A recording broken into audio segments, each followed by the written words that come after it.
All right, welcome to the Keeping the Nostalgia Live show. I am your host, Billy Powell. With us today is Ed Hackney for Story Time Part 2. I always kind of get an idea that I'm going to have to make it a two-part or a three-part series based upon at the end of the interview when they go, hey, I got more, but if you just let me go to the bathroom, I can come back and give you some more stories. So I said, hey, you know what? Let's do a second interview. So it's Ed Hackney, Madison Cub, just a master storyteller of the Madison Cubs and what Indiana high school basketball was like. And but before we get started with some of his funny stories, Ed, have you been watching the NCAA tournament? Do you care about it? Do you watch college basketball? Your Oh, thoughts on that? yeah. I had somebody ask me the other night who I picked to win. And I said, well, I'm pretty sure Gonzaga is going to win, but I'm the same guy that picked Ohio State to win over Oral Roberts. And I'm the same guy that picked Illinois to go to the Final Four. So, what do I know? And I'm also the same guy that picked Purdue to beat North Texas State. Right. So this thing just destroys the brackets. Like, if anybody gets this right, it's purely random. Trust me, because nobody could have seen any of those upsets happening. But look, NCAA basketball, this is the greatest time of year. March Madness. People all over America glued to their TV sets. And got a good friend who's a Michigan guy, and he's going to be tied to the game. Watch this afternoon, watching Michigan represent the Big Ten now that Iowa's gone.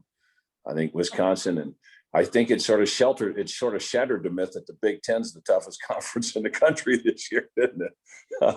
I totally agree with that, and I just don't. I'm a big Indiana fan, and it's great to say that it's like Cal Ripken taking Lou Gehrig's consecutive game streak, and you're like, oh, that'll never happen. That's never going to happen, and it happens. So I never thought for years that there'd never be another undefeated NCAA champion, and it kind of looks like I want someone to beat the Zags, but man, they are very coached very well, and just everything that I've heard about Coach Mark Few has just been Class. amazing.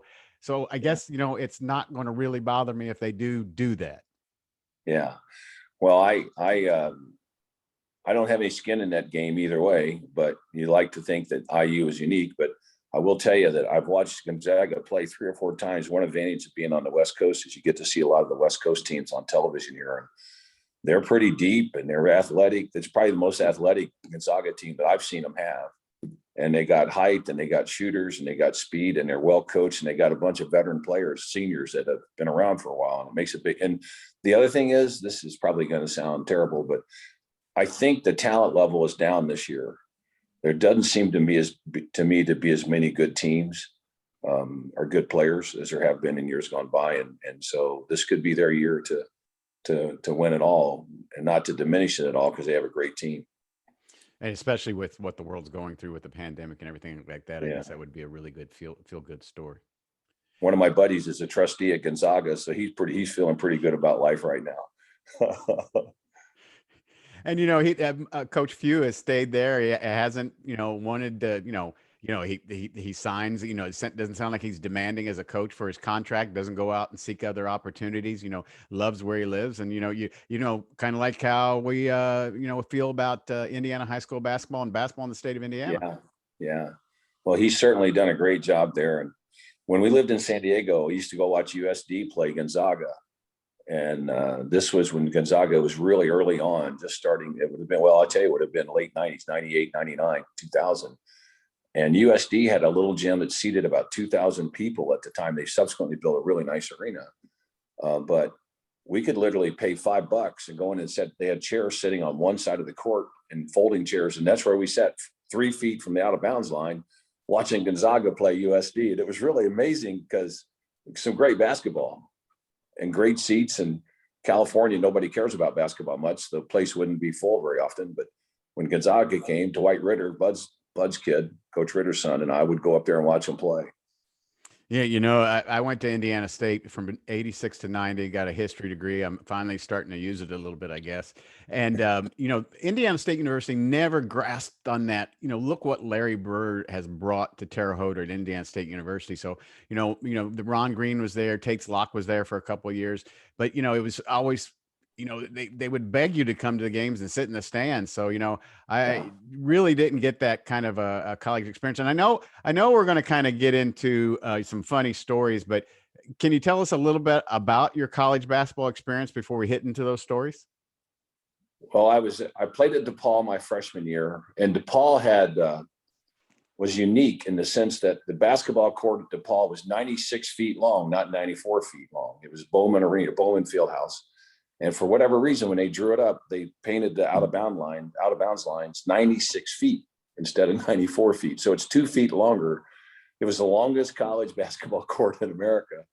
And you would dribble and dribble and dribble and think, I'm just about to the rim, and look up, you got 10 more feet to go. And you do dribble, dribble, dribble, I'm just about there. So, and I don't think most people realized it at the time, but if you ask them about it, like, it seemed like that court was longer, because 2 feet makes a big difference, but particularly in the last few minutes of the game. But I played for Elmer McCall, who had coached at South Bend Central. And I was there for 1 year.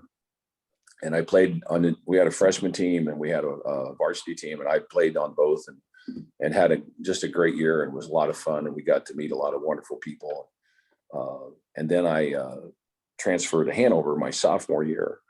And I had to sit out the first half of the year because it's an NAIA school. So I transferred. So I had to sit out for half a year. And I played for John Collier. And Dick Naylor was the assistant coach. And they were in the Hoosier Buckeye Conference. And the nearest conference team was Wilmington, which was 3.5 hours away. And every conference game was 5, 6, 7, 8 hours. And they didn't charter buses. We all rode in cars. So here I am sitting in the back seat at 6'5" with a 6'8" and a 6'10" guy on the other side of me. And I'm on the hump because I'm the little guy in the back seat of the car. And it was just brutal driving conditions. And by the time you get there, you untuck your legs, then go play.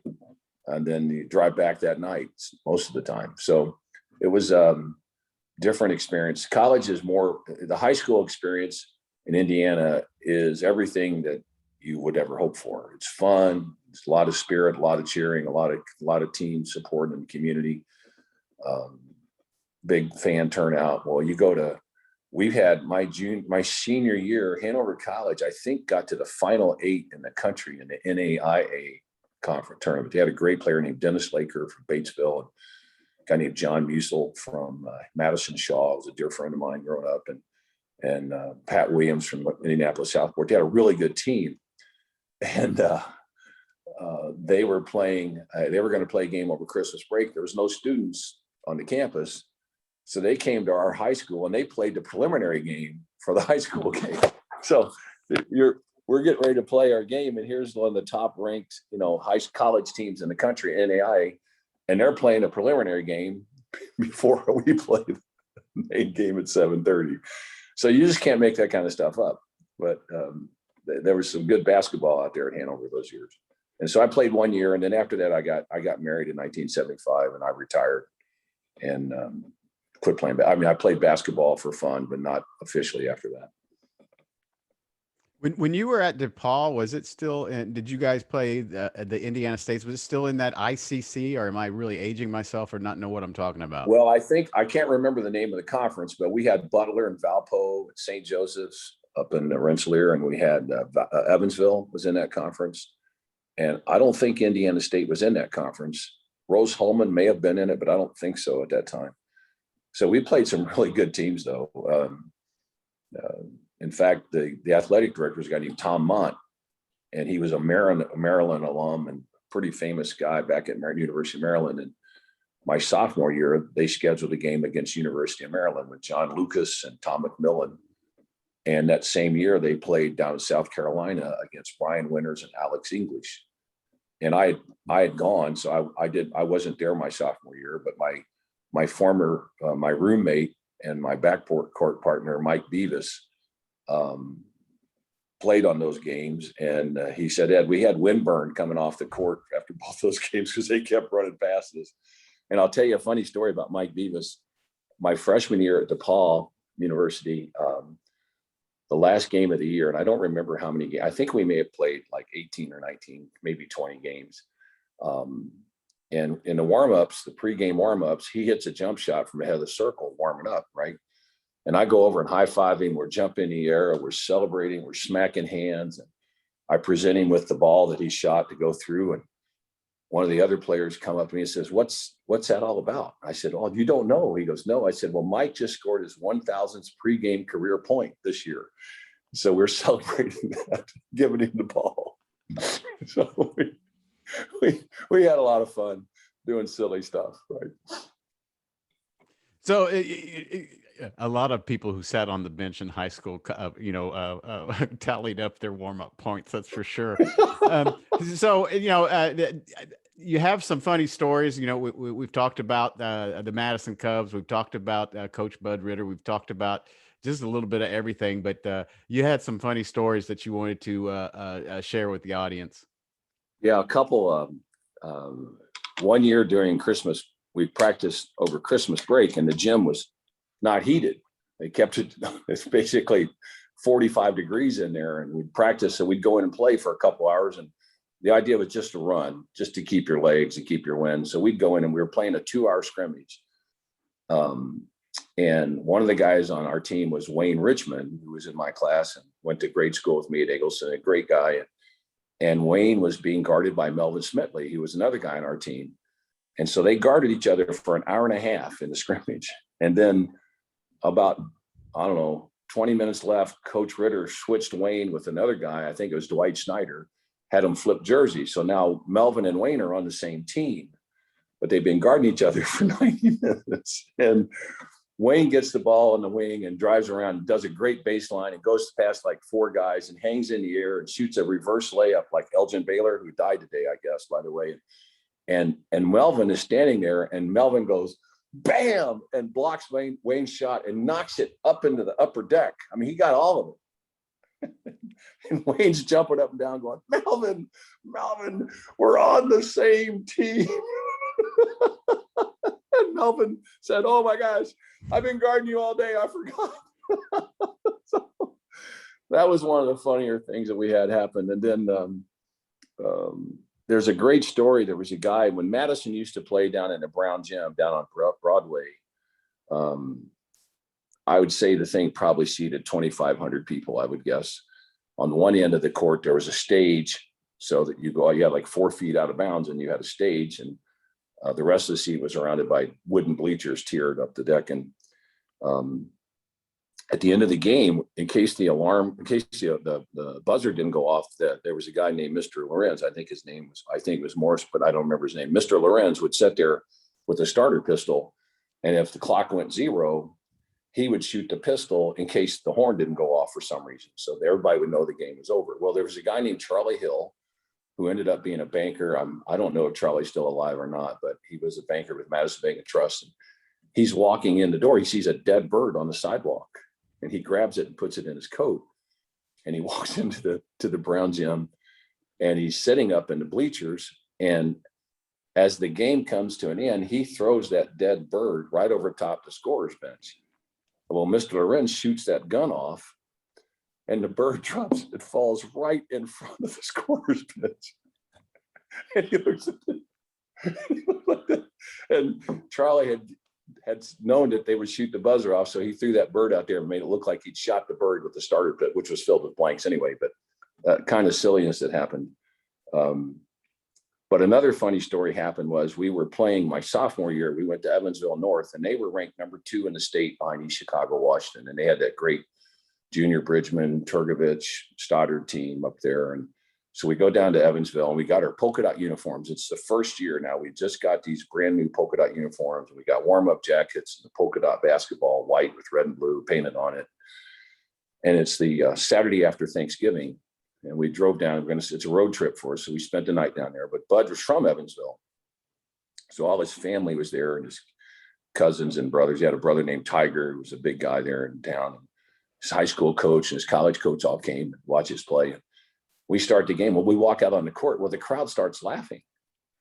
And their shortest guy, by the way, was like 6'4". They were 6'9", and some guy in the middle is 6'9". And just really big and strong and powerful. And we start the game and we're just getting drilled 22-2, and Bud calls a timeout. And we're sitting there on the bleachers, and he goes, "Boys, the game's already started." No, he said, "They're laughing at us. This is my hometown. This is my mom and dad sitting here.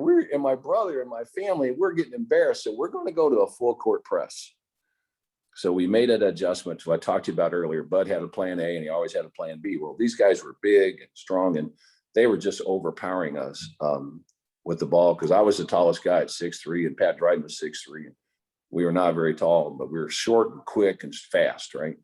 So we go to the full court press, and a guy named Johnny Conkle hit 2 jumpers at the end. After that timeout, John hits two jumpers from the corners, 26-6 at the end of the first quarter. And I don't remember many quarterly scores, but I remember looking up going, we're getting our butt kicked, and these guys are good, right? So we work our way back. We fight our way back, and we eventually get to the point where we make a game out of it and we tie it up. And I wore contact lenses then, and I stepped in front of a pass on a full court press and at the foul line, and I caught it. And as I go up to shoot, my contact slides off center, right? So I got one eye vision and one eye's completely blind because I can't see very well. I'm very myopic.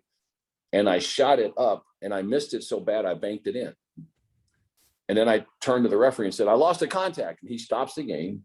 And Coach Ritter walks out to me and he goes, "Eddie," he goes, "I got to ask you something." I said, "Yeah, Coach." He goes, Did you mean to bank that shot?" I said, "No, sir. I did. At contact slid off and I missed it so bad I banked it in." He goes, "That's a good sign. That's a good sign."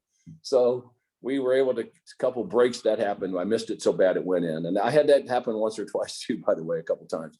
But we get to the last play of the game, and they're pressing us, and I'm standing right in front of our bench, and the guy throws me the ball. Well, I don't come to meet it. Well, their guy stepped, I think his name was Harold Miles, I believe. He stepped in front of me, picked that pass off, and he's dribbling down the foul line, and I can't catch him. So I'm standing there watching him, and Bud puts his hands on my shoulders and he says, "You better hope he misses that shot." And sure enough, he shot about a 20-footer and it went wide left.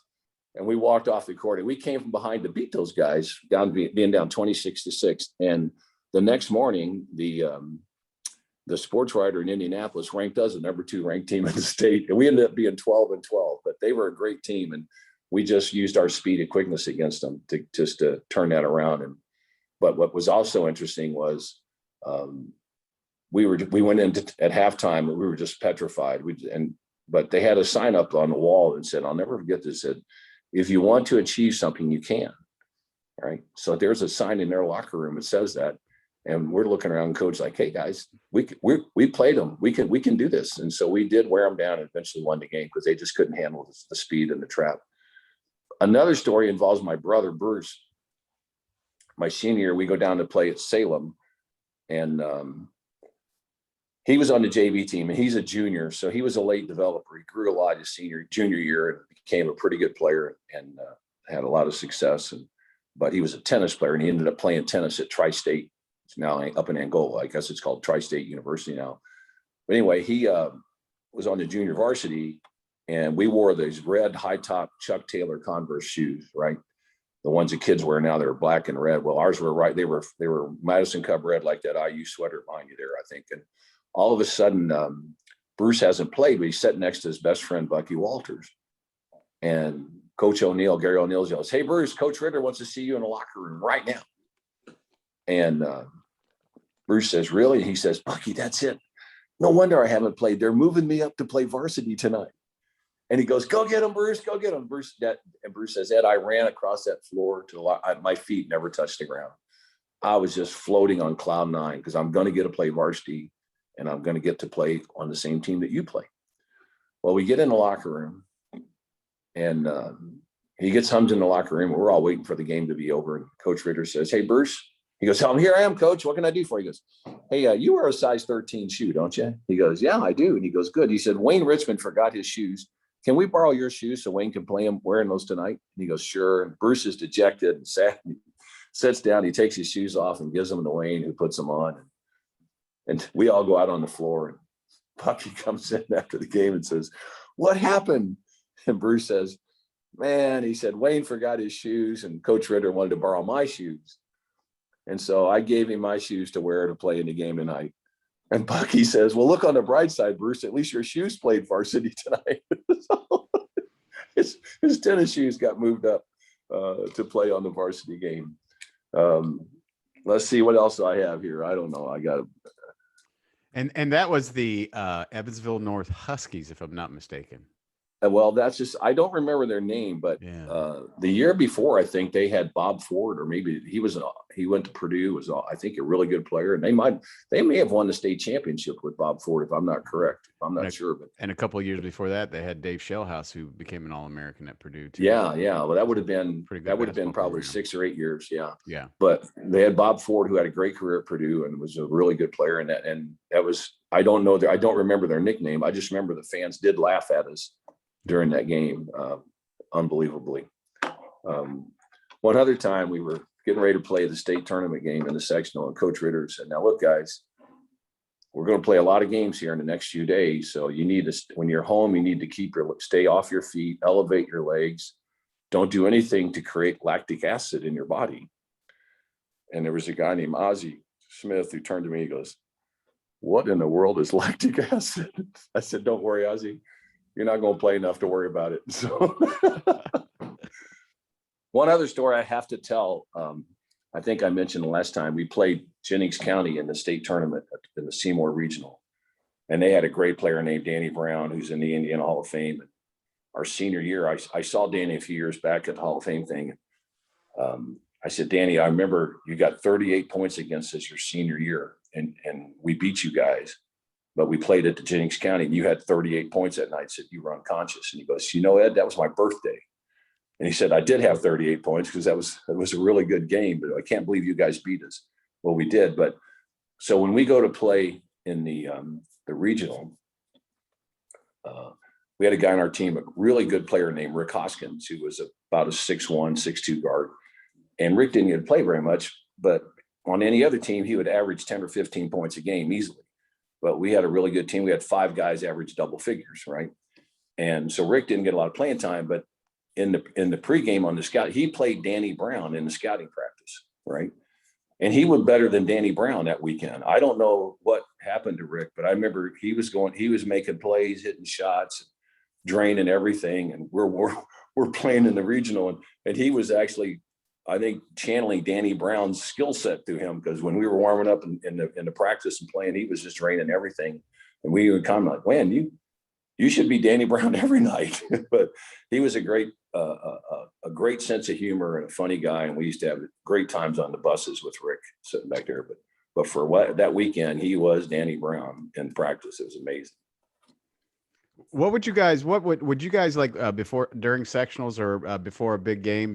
Did parents cook for you? Did moms cook for you? Did you have a pregame meal? Did you during the state tournament, did you get to the high school early? Did you rest at the high school in between games? And how many sectionals did you win while you were at Madison? Well, we won my sophomore and my junior year, and we got beat in the first game my senior year by Southwestern. But to answer your question, there were no team meals for home games. Everybody went home. I had a routine. I would go home. School was out. I'd try to get home by 3:30, 4 o'clock. I'd try to take a nap for an hour and a half. And then I'd wake up, and my mom would fix 2 double-decker quarter-pound hamburgers and French fries. And that was my game meal. I'd eat these hamburgers and French fries, and then we go play. We didn't know anything about diet back then or care about it too much, frankly, because when you're that age, you just metabolize everything anyway. But we didn't have, when my daughter played in high school, the moms rotated. They would fix really nice complex carbohydrate meals with chicken and salad and really a feast, actually. So those girls would be well fed early enough, then they'd go play. Well, back then we just did it all on our own. On an away game, we would get something to eat sometimes at a restaurant or on the way, or the bus would stop and we'd grab something, but not the home games were set up like that you just did on your own. But we weren't that organized back then. What was the farthest place that you guys would go to play? Well, we went to Evansville, which was on the other end of the state. That was an overnight trip for us. We never played anybody up in Indianapolis or Terre Haute or Lafayette or anybody like that. Connersville was probably the furthest other than Evansville. Most of the teams we played, the deal was we didn't have to go very far to find a team that could beat you, right? We didn't have to drive to Gary Roosevelt or East Chicago, Washington to get beat. We could get beat by Seymour. We could get beat by Jeffersonville. We could get beat by New Albany. We could get beat by Connersville pretty easily. But the nice thing, Bud was really serious about scheduling good teams because we wanted to get better. And so if you were going to play teams that weren't very good, you could have a great stats and a great one-loss record, but you weren't going to do very well in the state tournament. And a lot of times our teams, both those years, I think the sophomore year team, I think we were 12-12 going into the state tournament or something like that. We didn't have a great record, but we came on strong at the end of the year and won the sectional, and then we got beat by Seymour with Barron Hill and Rick Mousa and Terry Grody. They had a really good team. I think you guys, Richard Grody, sorry. But yeah, so we could get beat pretty close without going very far away. Same bus? Did you drive did they take a different bus when they would go to Evansville? Or no, we had a bus, the White Star Bus Lines. A guy named Bill Lockridge was the driver, and Bill played for Madison Cubs when he was a young man in high school. And every time I'd get on the bus, I would say, "Mr. Lockridge, my mom told me to tell you to drive really careful today." And he would say, "Did she tell you to put the ball in the hole?" I said, "No, she told me to tell you that." He said, "Well, she should be telling you to hit your shots, not worry about me driving." And we did that as a routine, just on every year, every game. And he was a wonderful man. And his wife's name was Betty. I mean, it's just part of the community. He went to all the games, and he drove the bus, and that was a big deal. So you won it your sophomore and junior year. Was it kind of like the movie Hoosiers? Did Coach Ritter get heat when he would lose a game, or would slip out and not win the sectional? Was there lots of discussion within the town, or was it just, we'll get him next year? Well, it's a lot like Hoosiers in the sense that everybody in town knew more about basketball than Coach Ritter, right? Everybody's an expert on basketball in Madison. And they all had opinions, and they all didn't mind expressing them. And I remember we were playing Silver Creek in the sectional my junior year, and it's in the fourth quarter, and I had been working really hard, and I mean, I'm busting my tail. I'm sitting under the basket. I got my hands on my shorts, on my knees, propping myself up for the last couple of minutes. And there's some guy whose name I can't remember, but he knew my dad. He worked with my dad down at the power plant. And he looks at me and says, "Come on, Hackney, start hustling." And I looked at him out of the side of my eyes like, are you kidding me? Start hustling? What do you think I've been doing? Well, he was just trying to encourage me, but I had been hustling. I worked hard and we were winning, and I was trying to make sure we finished that way. But it was just dumbfounded that he actually said that. But they meant well, they just were trying to encourage us. What was it like? I'm going to fast forward a little bit here too. And I know we're, kind of, having a casual conversation, but what was it like watching women's Big Ten basketball? And kind of just give me your angle on watching the ladies game compared to the men's game, or the excitement of watching your daughter, because she went to Northwestern for 4 years, correct? Yes. So by the time Kendall was a freshman in college, the girls had been playing AAU from like the fourth grade, third grade on, because there were kids that were in her class that played AAU organized basketball from like third, fourth grade. So by the time they're in the seventh or eighth grade, these kids have got skills. And you begin to realize that they're a lot better than you, because when we I remember watching girls basketball when Rebecca Lobo was playing for UConn, and you sort of think, well, they're not that good. She's tall and she could probably just turn around and do it. But not to diminish Rebecca Lobo, but the athleticism of the kids got better. The skill set got better. And the athletics that the kids that played got smarter. And as they increased their skill, by the time they got to high school, these girls could play and they knew how to play and they had athleticism. And I remember being in a tournament when Kendall was in the 7th grade. She played for a team called Cincinnati's Finest, and the coach was Steve Sanders and a guy named Dave Lumpkin. And we're sitting at the tournament, and there's scouts. There's like 150 college coaches there watching 7th grade girls play. And I said to this one guy who was from University of San Diego, and I just moved from San Diego. So I said, well, I got to ask you a question. I'm a parent, but I'm not going to tell you who my daughter is because it's not relevant. But I said, you're here scouting 7th grade girls? Really? He goes, yeah. He said, we have to start watching them because everybody starts tracking them. And I said, well, what are you looking for in a 7th grade girl? And he goes, well, there's 3 things we look for. He goes, number 1, we're looking for a girl who's got athleticism. If she's athletic, if she can run, if she can jump, if she's strong, if she's fast, whatever, she's quick, she's a leaper, we categorize number 1, looking for athleticism. She goes, but you see a lot of teams though, where they have great athletes. They don't have any skill players.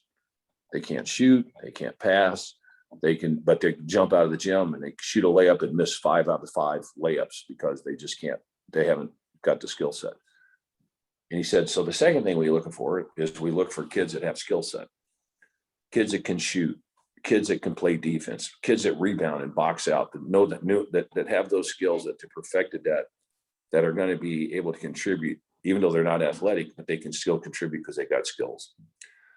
And he said, but the third thing we look for is kids that are 6 feet tall in the 7th grade. He said, if we can find a girl who's tall, we're going to start tracking her. And we keep a list of athletes, we keep a list of skills, and we keep a list of tall. Now, we get a lot of kids who are athletic, but don't have many skills, aren't very tall. We get a lot of kids that have skills and aren't very athletic and aren't very tall. We get kids that are tall that don't have skills or athleticism. But when you get a kid that's athletic with skills, you got a really good player. That's a good combination. If you get a kid that's athletic with skills and is 6 foot tall, those are the kids that everybody wants. So we have to put them on our list. Even in the 7th grade, we start tracking these kids because of competition. So because of AAU and the exposure and these camps with these kids. So what was interesting was Kendall that year, they played at Rochester, Minnesota.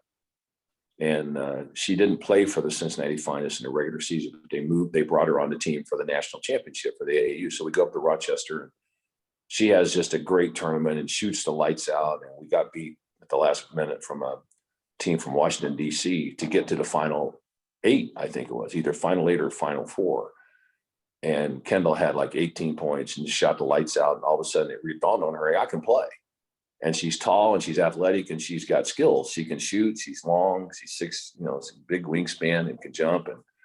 And all of a sudden we knew she could play. Well, she got an invitation as an 8th grader to come up to Michigan, University of Michigan, to watch Michigan State play Penn State in football.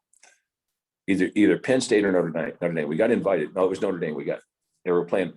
Michigan was playing Penn State with Joe Paterno. So we went up for a tailgate, and school hasn't started yet for her freshman year.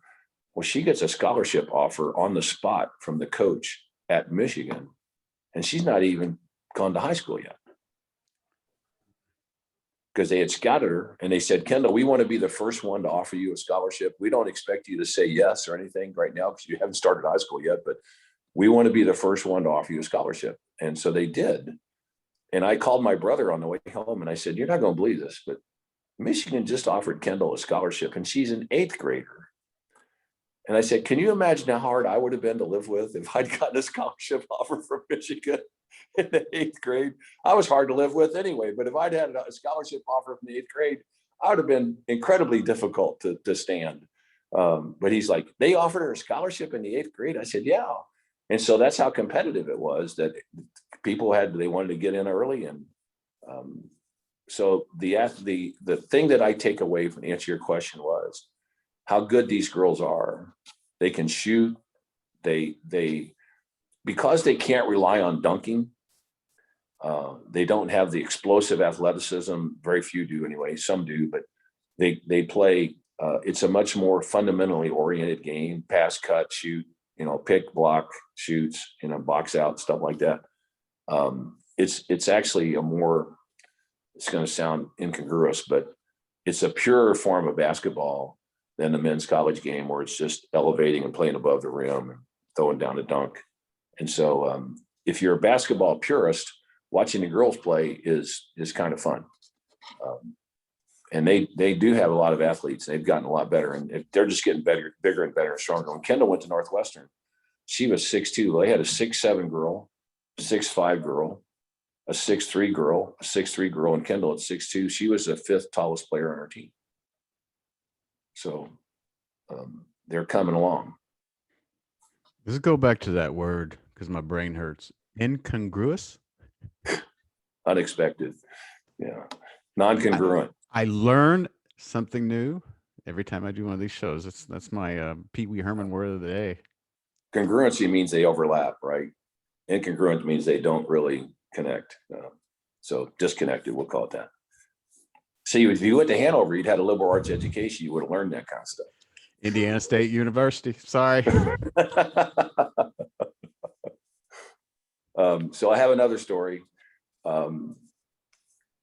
This is not a true story, but one of my friends wrote on Facebook. He lives out here in Scottsdale, a guy named Howard DeWitt, and he's an author, and he's written books on the Phoenix Suns, and he writes on rock and roll musicians. He's written books on Van Morrison and Chuck Berry and Elvis and the Beatles, but he's a basketball nut. So he and I go to a lot of games each year and watch the Suns play. Well, he wrote on Facebook the other day that when I was in college, that I guarded Larry Bird, and I held him to 42 points, 13 rebounds, and 9 assists.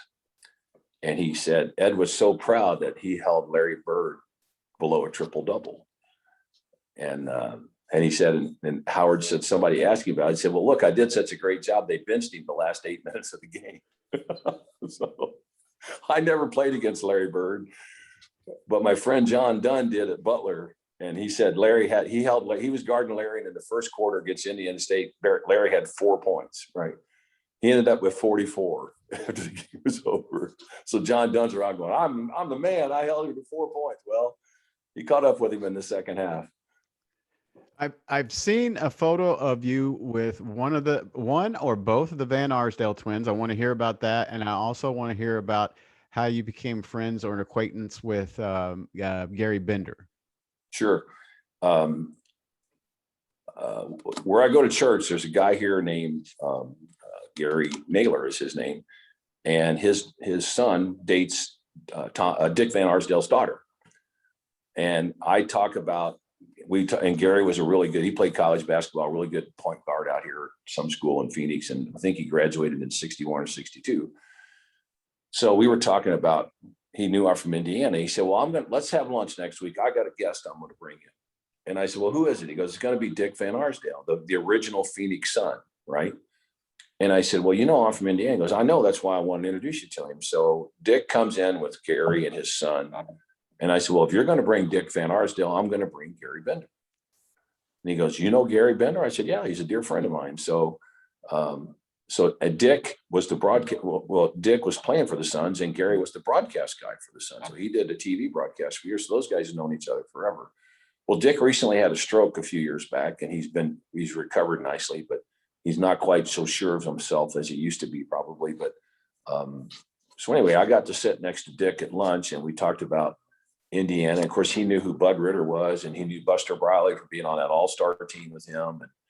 And we knew several people in common, and it was just a wonderful, just a really delight to meet him. Just a great guy he was. And then Gary Bender goes to my church, and he got up to speak one day at a function I attended, and I went up to him afterwards, and I said, Gary, I've watched you all my life, and would look, if you're not doing anything for breakfast, let's have breakfast. So he and I went to breakfast about 4 years ago, and we've become great friends ever since. And he goes to the same church that I go to. In fact, he and I had lunch yesterday after church. We went out to lunch, and just a great man, a guy that if I ever grow up, I want to be like Gary Bender, but shaky on that if thing. But just a tremendous godly man, and a guy with high morals and high integrity, and just a great person in every respect, and a dear friend. Isn't it great to be from the state of Indiana? Yeah. And it's just, it's a blessing. I mean, I can't tell you, I wouldn't trade it growing up in Madison, Indiana for anywhere, frankly.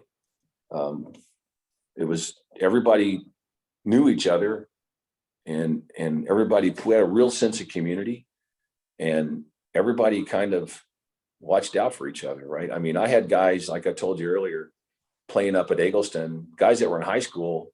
I still have great friends that were in high school when I was in the 5th and 6th grade. And I'm on Facebook with Tom Potter in Jacksonville. When I'm in Jacksonville in business, I always have dinner with him and Becky. And people that you just grow up with and keep in touch with. And that's the great thing about Facebook, and is that you can keep in touch with guys all your life and see what's going on, and teammates and friends and relatives and stuff like that. Well, the other great thing about Facebook is everybody knows who's going to be the next Indiana University basketball coach. Yeah, I'm sure. And one thing I've noticed, a lot of those guys, they may not always be right, but they're never in doubt, are they? No, they're not. They're just like my kids were when they were growing up. You know what's interesting? The only really compliments I get from my wife when we go out to a show, or we go out to dinner. The only really compliments I get go, "You look great tonight." And I go, "Oh, well, thank you." And she goes, "Because you're not wearing any logos."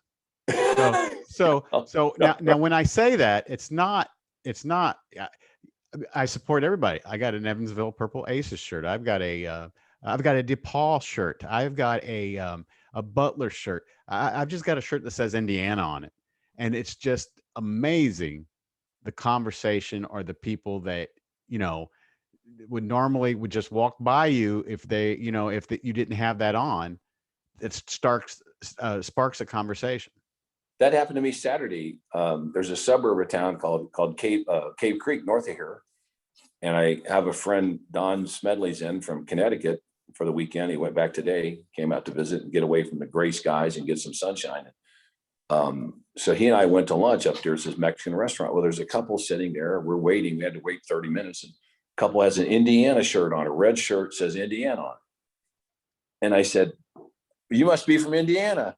"Well, yeah, we are." I said, "Where do you live?" "I live in Indianapolis." I said, "No kidding." I said, "I grew up in Madison." Well, it turns out he lives about 1.5 miles from my brother over by Geis Reservoir in the northeast part of town, and went to Rolls-Holman and has his own business. And, we didn't know anybody in common, but it wouldn't have surprised me if we had have. But he was there with his wife and kids, and they were on vacation, getting out of getting some little sunshine in. But I see people all the time walking around, and when I see people wearing a Purdue shirt, I always say, "Did you lose a bet and have to wear that shirt? Is that what happened?" And of course, they know right away it's going to be confrontational. But you can strike up some really interesting conversations. You don't see a lot of people are from Indiana, but you see enough. And I swear I see Indiana University license plates occasionally from people who live out here. And I look at it and say, "I wonder where that guy's from." Well, I wanted to tell you one other story I had a couple years ago. Somehow or another, I came across Terry Dishenier's name from Terre Haute, right? An All-American at Purdue. And I decided I was going to call Terry. So I Googled him to find out he was a retired orthodontist. So I called Terry's office in Portland, and I left a message on the answering machine. "My name is Ed Hackney from Madison, Indiana. You don't know me from Adam, but I just wanted to call and say hi and have a conversation." Well, he calls me back the next morning. And it turns out he's really good friends with the Van Arsdale twins, because he played with Tom at the Pit, I think Dick was with the Pistons. So those guys know each other really well. Well, we're talking about stuff, and it turns out that his grandmother and grandfather lived in Madison, Indiana. So every summer he'd come down and stay with them for 2 or 3 weeks. And they owned I think it was Wood's Flower Shop up on top of the hill there on Michigan Road. That was his grandmother and grandfather that owned that flower shop. So we had this great connection about Madison. And he was a stud player, played on the Olympic. He was the starting guy on the Olympic team with Jerry West, Jerry Lucas, Oscar Robertson, Terry Dishonier. And I don't know who the fifth guy was, but Terry Dishonier was the other forward on that team. Oscar Robertson, yeah. So that was a great 1960 Olympic team. When he was an underclassman, though, he wasn't a senior like everybody else. And he had, I think he averaged something like 28 points a game at Purdue. And we had some great, he told some great stories, but one he told was one day he gets a phone call at his office and the receptionist says, "Hold on, I'll get him." He says, "It's somebody named Bobby Knight." "Oh, well, hold on." So Terry takes the call. Of course, it's Bobby Knight calling. He goes, "Bobby, what can I do for you?" And he goes, "Look, I got to ask you a question." He said, "You're the only guy I know that played in the NBA, then went to dental school." And he said, "I got a player here named Steve Green who's thinking about going to dental school. And I wanted to get your perspective on it. Would you recommend that happen?" He goes, "Yeah, it's been a great career. And, I'm an orthodontist and, I saved up enough money that I could afford to go to dental school." And he said, and he had this practice. And I think his son came in behind him. But anyway, he ended up talking to Bobby Knight about it and said, yeah, he should. So apparently there's only two players from the NBA who've gone on to become dentists, and they're both from Indiana, Steve Green and Terry Dishonier. And so he and I ended up talking for about an hour, and we had just a great conversation. And all because I picked up the phone call and called him. So if you don't, you should probably put him on your roster of people to talk to, because I think you'd have some great stories to tell you. In fact, I'll try and get a hold of Dick and see if he'd do an interview for you. Okay. Oh, that'd be fantastic. Yeah. That's the first thing that came to my mind today when I was watching the tournament, the NCAA tournament today, and I saw that Elgin Baylor passed away, and he's not going to be able to be recorded anymore. He's not going to be able to talk to his wife or his daughter, and this is why I do what I do, so that these things can be passed along and be remembered. Yeah. Well, you do a great job, Billy. I'm telling you. I appreciate it. And I know lots of people do. And I'm blessed that I stumbled across your website and have this conversation. And because everybody that is a fan of Indiana basketball is a fan of Indiana basketball. And it's totally unique to anywhere else in the world. I mean, high school gyms with 7,000, 8,000, 9,000 people. That's the other thing, is when you go to play at DePaul University, there's 70, 80, 100, 200 people in the stands rooting for you. It's not the same. The attendance for high school basketball now, of course, it's probably different now because the world's changed. But back then, that was your whole social calendar was built around the basketball games, and the whole families had season tickets. And Frank Rusk had gone to something like, didn't miss a game for something like 37, 38 years. I mean, not a single game. He went to every single game because he was a big fan, and the whole community got behind you. So it's a little bit nostalgic in the sense that the way things used to be, right? There were also a lot of negatives about the way things used to be, but we tend to filter that out and remember the good things. But there's some wonderful stories out there and funny things that happen. And I applaud you for taking the initiative and the creativity to try to promote and keep these things for the posterity and for future generations. So keep it up. Keep up the good work. Ed Hackney, thank you so much. This is a third time I've had you on the show. It's I learned something new every time, and I know everybody's going to enjoy it. And thank you for helping to keep the nostalgia alive. My pleasure. Thanks a lot, Billy.